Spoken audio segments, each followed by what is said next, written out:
We spend a lot of time here talking about AI and that time savings opportunity. You don't need a PhD in artificial intelligence to win back your time. You just need a few tools and a simplified workflow. For sure. It really is a game changer.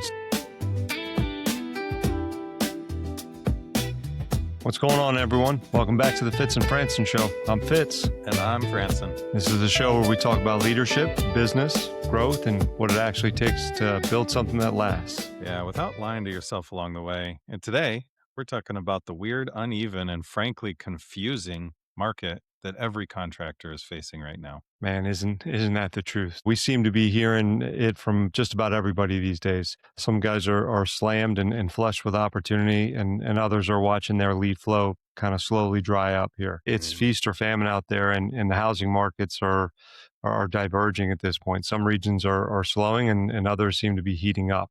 The question is, are you ready to win in both? Yeah, because if your strategy is the same in a hot market as it is in a cold one, you might already be losing. So today we're breaking down the practical sales and marketing moves for this split market. We're talking about how to sell value when buyers are hesitant and how to scale your systems when demand is surging. That sounds good. So, Franson, let's just call it what it is. The U.S. housing market it's uneven at best right now. So we're seeing reports that house price growth bounced back a little bit here in January, which sounds like great news, right? But more equity, more confidence, those types of things should be what we're seeing. Yeah, and it's good news, but it's definitely not the whole story. On our side of things, this confidence can actually bring a flood of competition. And in regions where things are slower, that little bit of good news doesn't change the fact that homeowners are clutching their wallets tighter than ever in some cases. You're fighting tooth and nail for, it feels like, every single lead. Yeah, and this is where we see so many contractors maybe getting it wrong. They're using the same ads, the same sales pitch, the same pricing strategy everywhere. They're trying to do that kind of one size fits all type solution in a market that is anything but that.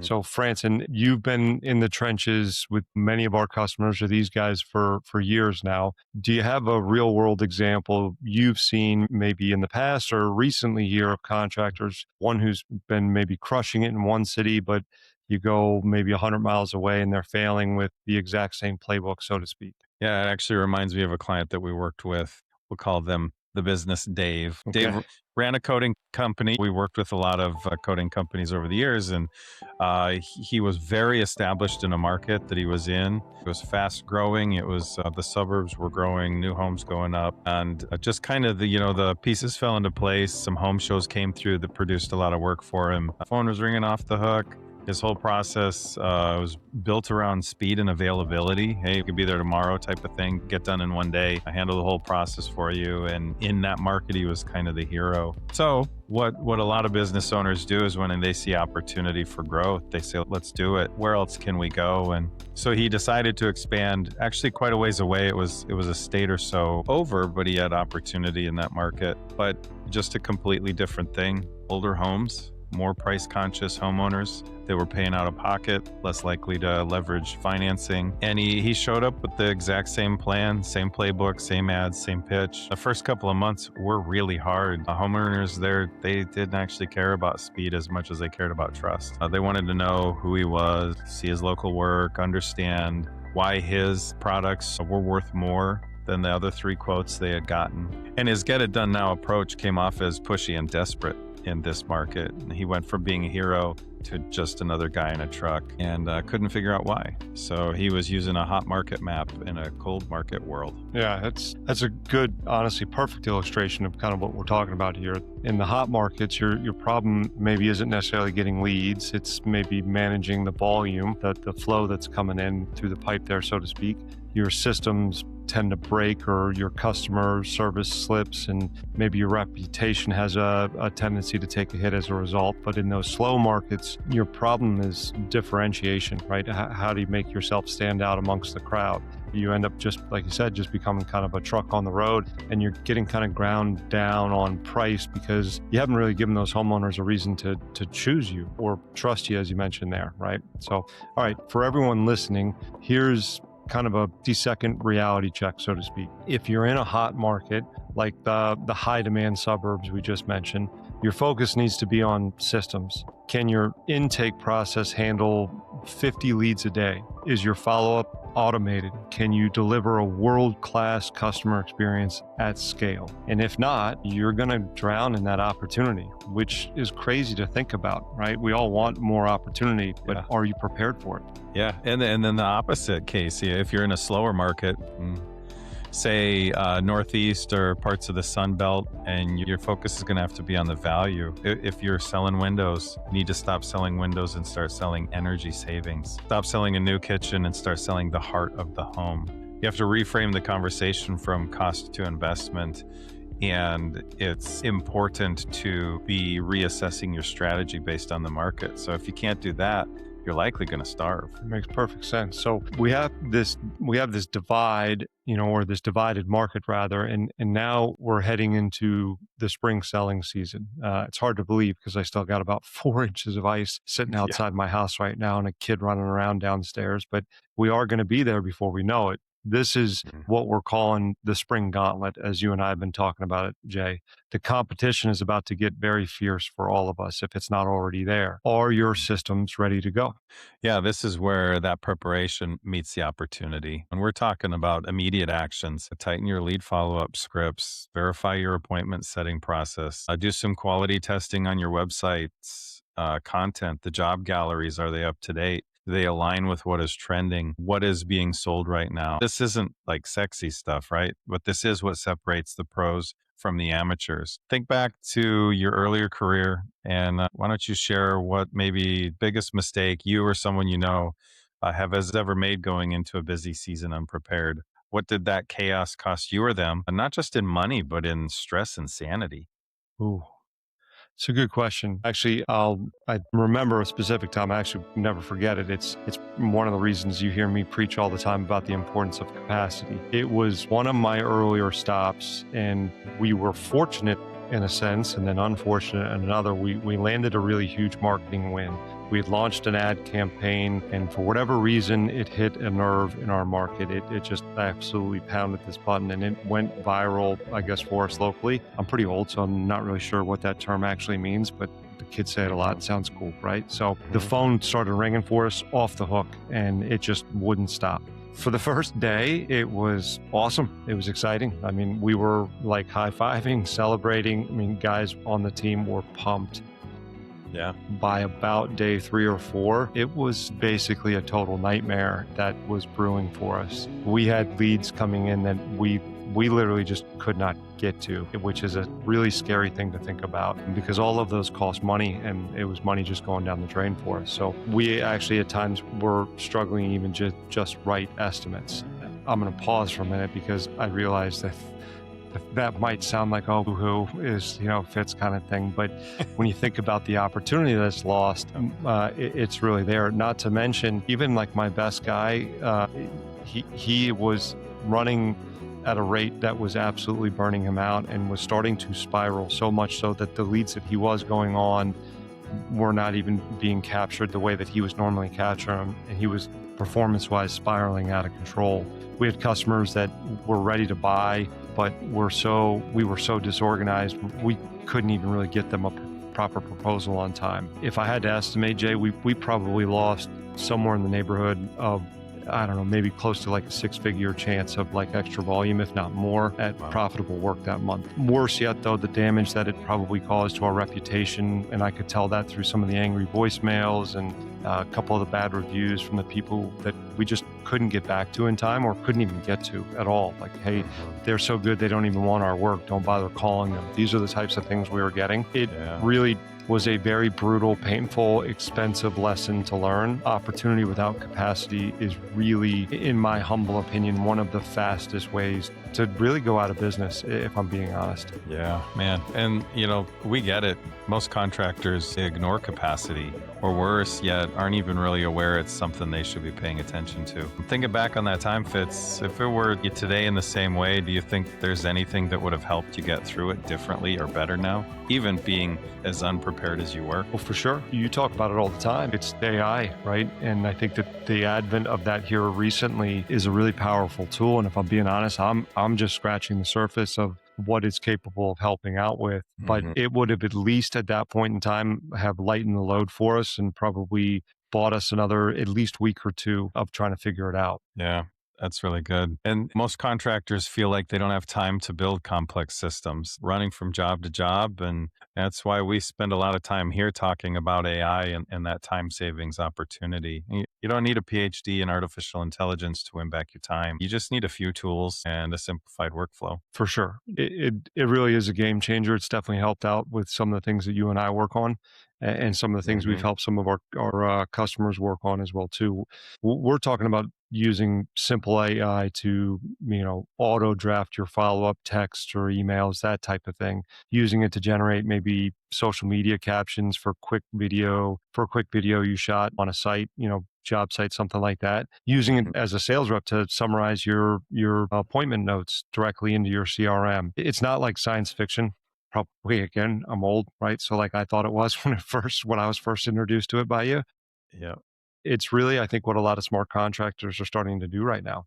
Yeah, it's funny that we're talking about this way to use AI in like text message responses. I got kind of a funny story. A friend of mine, his mother lives out of town, and you know what? We all love our mothers, but sometimes our mothers can tell us to do things, right? Even when we're Yeah. adults. Uh-huh. And his mother was making some demands on him that just weren't, feasible. He's got a wife and kids of his own and stuff like that. So he took her request and fed it to AI and said, how do I respond to my mother in loving kindness, but also with a firm hand? And his mother ended up having a conversation back and forth with an AI tool. But what was beautiful about it, and he was super excited, is that it actually let him portray his value, honor, and respect for his mother, but at the same time telling her no. So, funny things like that I need where a minute. I gotta text my mom real quick. yeah, yeah. But a good example in business is that customer that leaves the 1-star review. And you might have a gut response to be upset or impatient or justify yourself or whatever. Screen grab that negative review and say, hey, what's a good way to respond to this? I'm the business owner. This customer may or may not be telling the truth. Oftentimes they have a skewed version of what really happened. And so being able to communicate that well is good. So anyway, let's make it stupidly practical, right? So here's a few simple ideas to use AI in your day-to-day as a business owner. Take a 30-second video of a finished project, that after picture of a concrete coating, or after picture of a painted house or an installed new front door or something like that. And you can do a quick Google search and say, what's a great video editing software AI tool? We use one here called Opus Clip. We use a couple of other tools here and there as well. Adobe Premiere has added some AI functionality to their tool as well. But you can ask it to transcribe the video. You can ask it to write a couple of social media posts from it. And it can simplify the effort required to create the content. Now, what's interesting about AI is you have the first idea. It helps you clarify it, but you are also the deciding factor on what is quality or not. And so you start, it helps you build it, you finish it. So other tools, I mentioned the text message with my buddy's mom, ChatGPT or Claude. These are pretty popular names out there, but you can use them to draft a follow-up email. I know that Google already has Gemini inserted to email, and you can set it up to write out an auto draft ahead of time. These are things that don't take long to get into, but over the course of a week, you're going to be amazed at how much time they save you. So there's also a multitude of other tools out there that can help with systems building, reporting, analytics, and more. Plenty of platforms out there that are also that maybe you're familiar with, like Canva, that are adding AI to their tools. So Canva has a simple AI photo editor that's helpful. We use Mhm. Canva here as well. So I go on and on, Fitz, about AI. So stop me. What? Oh, yeah, that's right. Yep. Yeah. Yep. No, it's good stuff, man. It's interesting, and there's more and more that you start using that stuff, you can find some use cases for it. It's a helpful thing to make you a lot more efficient, especially in those times you feel a little overwhelmed. So Mhm. definitely take the opportunity to play with it for sure. All right. Yeah. So I'm going to take the opportunity to interrupt you and stop you here, and I want to shift gears and throw a hot take, so to speak, out there for our Hot take. listeners. So here you go. Something that might make some people uncomfortable. The phrase, or that phrase rather, your price is too high, and we were talking a little bit about this earlier today, that is, in my opinion, is not a rejection. We should probably look at more of it as an invitation, so to speak. Oh, I'm listening, but an invitation for what, Fitz? To lower your price, maybe? No, absolutely not. You know what? I'll use the phrase that we were talking about earlier. Stop being a bitch. How about that? Okay. Yeah. Okay. So there's your real hot take for you. Ah, And I'll maybe make it a little bit more HR friendly as we're talking about it here, as you encouraged me to do so when we were actually mhm. recording today. It's an invitation to maybe reframe your value, right? Or Okay. reposition that value. The reality of it is when a customer says to you, your price is too high, they didn't tell you no and they didn't throw you out of the house. Right? They didn't Mhm. stop the conversation. That's the first thing that we need to realize in this point of the appointment or presentation or whatever you want to call it, right? What it Sure. truly is it's the customer saying, I don't understand why you're worth that much or why there is a difference between you and what else I've seen out there, right? Yeah, okay. Explain it to me. And 9 out of 10 reps fumble the ball right here. They drop it. And you're Mhm. right at the finish line. You're right at the goal line. They get defensive and they start slashing their price or defending why they're this, that, or the other. And they lose all control of the conversation at this point. Okay, so you're saying the problem isn't the price, but it's the pitch? Exactly. Yeah. Here's, I guess, the real hot take. If you are the cheapest, you've simply made yourself a commodity. And in a market, and especially in this market, commodities get absolutely slaughtered. If Yeah. you can't confidently explain why your price is your price and why it is actually the homeowner's least risky option, then you don't have a pricing problem. You have a communication problem, period. Period. Strong word. So I'm going to push back a little on that. Fitz, I agree in principle, but in some of these slower markets, people are genuinely price sensitive. They have a budget, and that's it. So are you telling a guy he should walk away from a job he needs because the homeowner can't afford his premium service? Isn't some money better than no money? Look, again, we were talking about this a little earlier that here on a regular basis, well, in our market or in this part, and well, in your area, it's different than here. Both you still have Mm-hmm. human beings there, and human beings still have the same needs, wants, and no matter where you are, right? We all make decisions the same way. So, Mm-hmm. what I am saying is that taking a job at a loss or with no margin is absolutely a slow death. It kills your Mm-hmm. cash flow, it burns out your team, and it costs or it sets rather a precedent that you're the cheap guy. And people don't like to Ouch. do cheap things to their home. So Yeah. I'd rather a contractor do one profitable job than 3 jobs that they barely break even, right? They're biting their fingernails hoping that nobody screws up anything on the job so that they can make a Mm-hmm. penny to keep the lights Yeah. on at their house, right? You need to have the courage to say no, to protect your standard. That's really the only way to build a business that lasts. Yeah. Okay. Okay. So the courage to say no is maybe more important than the hustle to say yes. In this market, I mean, in any market, truthfully, absolutely. Every single time. Sure. Oh, good stuff. So we've covered a lot today, Fitz, from diverging markets to the spring gauntlet, using AI as your secret weapon, and even your hot take on pricing. Yeah. Key takeaway is this you can't use an old map to navigate a new world. The strategies that worked 2 years ago will get you slaughtered in 2026. You have Mm-hmm. to be agile, you have to be smart, and you have to be willing to get uncomfortable. Embrace it. Yeah. So if you listeners out there stuck with us this far, we hope you got a couple of takeaways from this. Your market dictates your strategy, your systems determine your capacity, and your confidence determines your price. Well said, sir. Thank you for tuning in today. We hope you enjoyed it. If you did, we always appreciate you ringing the bell and liking and subscribing and letting some of your friends and colleagues know where to find us. Yeah. And if you didn't, well, you know the drill.